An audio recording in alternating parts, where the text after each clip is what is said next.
a maid. She didn't speak much. She never sat while others ate. But one day, the billionaire caught her staring into the fridge again and again. And what happened next shocked everyone. Watch till the end to find out why she was doing it and what happened when the truth came out. This story will move your heart in ways you didn't expect. If you believe small acts of kindness can change lives, like this video and subscribe to Kindness Stories for more emotional stories like this. The Oliveira mansion stood tall in the heart of Lisbon. Walls of glass and steel reached into the sky like a symbol of success and wealth, a modern architectural masterpiece in the historic city. Vasco Oliveira was a billionaire known for his ice-cold demeanor and zero tolerance for nonsense. He was ruthless in business, efficient in routine, and had little patience for emotions. His staff knew him as Mr. Freeze, not just because of his name, but because of how he froze out feelings. Among the dozen employees that worked in his massive mansion, there was one no one paid attention to, a 24-year-old maid named Clara Silva. She had been working there for just 4 months, quiet, soft-spoken, and almost invisible. Clara wore the same uniform every day, patched in places, and her shoes had cracks near the soles. Yet she never complained, never came late, and never took extra breaks. But there was one thing Mr. Oliveira had noticed recently, and it irritated him. Clara kept checking the fridge over and over again. Sometimes in the morning, sometimes after cleaning, she'd quietly walk to the fridge, open it, scan through the shelves, and close it.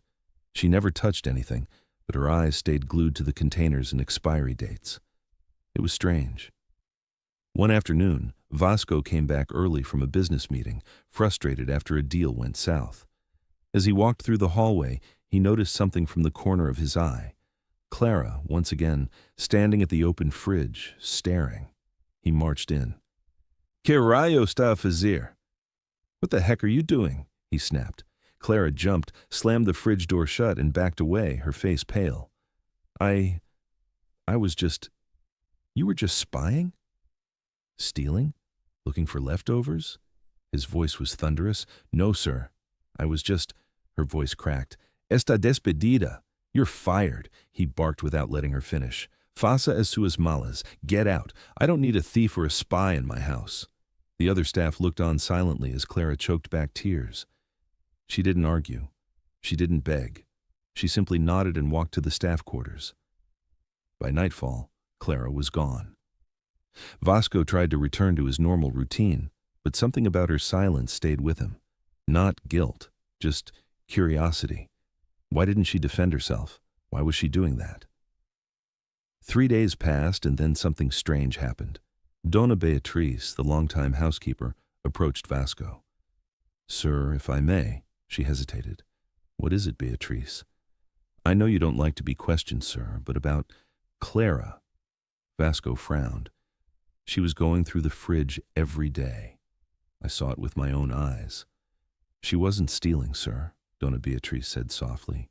"She was checking expiry dates." "Why?" Vasco asked coldly. She used to take the expired items home, not to eat them herself, but to feed the kids in her building." "Kids?" "She lives in a shared apartment in a rough neighborhood. She's been feeding 3 motherless kids from down the hall. Their fathers are not around. She never asked for help. She just quietly took what you were going to throw away. That's all." She said, "Expired yogurt or bread is better than nothing." Vasco stared at her, his mind numb. She also used her own pay to buy the medicine last week. She had a fever that day, but still came to work because she didn't want to lose the job. Suddenly, the silence in the mansion felt colder than usual. That night, Vasco couldn't sleep. He stood in front of the fridge himself, staring not at the food, but at the truth. How could he, a man with more money than he could ever spend, throw away food while someone risked shame and job loss to feed hungry children? He remembered the way Clara trembled, how she didn't protest. She must have thought no one would believe a poor maid.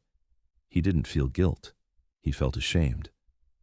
Clara's apartment was tiny, with peeling paint and a broken heater. She lived in a cramped room on the 3rd floor of a building where the elevator never worked. But it was home.